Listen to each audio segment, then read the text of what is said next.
Welcome everyone to the month of June, the month of Shavuot, where we celebrate getting the Torah by eating cheesecake and learning Torah in between. The neat thing about Shavuot is we get 2 tablets. You know, the ones that Moshe brought, and one is Hashem, one is Hashem, one is Hashem, those ones. So half of them, so the first tablet has the commandments between us and God, and then the second one has the other 5 of the 10 commandments, and those 5 are commandments between us and our fellow human being.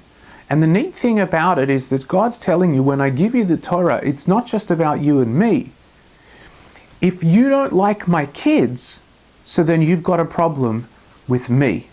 And this is something that I think we forget, you know, when we think about becoming religious. So I think a lot of what we think about is, you know, kashrut and Shabbat, and none of it is becoming a sensitive person. None of it is becoming a mature person. None of it is becoming a more loving person. And I think that's a tremendous mistake.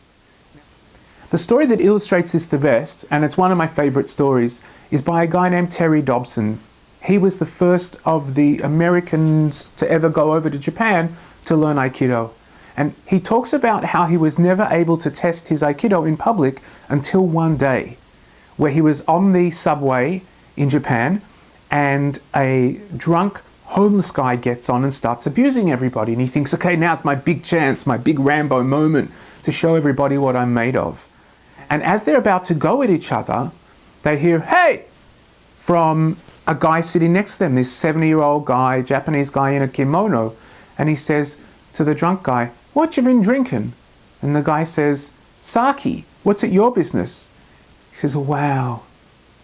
You know, my wife and I, we go every night out onto the back porch and we drink our sake while we watch the persimmon tree. My great-grandfather planted it, and we watch it every night and see it's not doing so well because of the cold.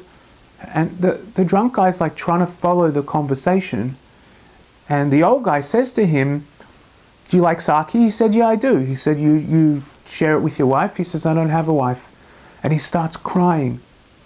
And he says, my wife died, I lost everything. I lost my house, I lost my job, I lost it all, and now I'm a bum who lives on the street.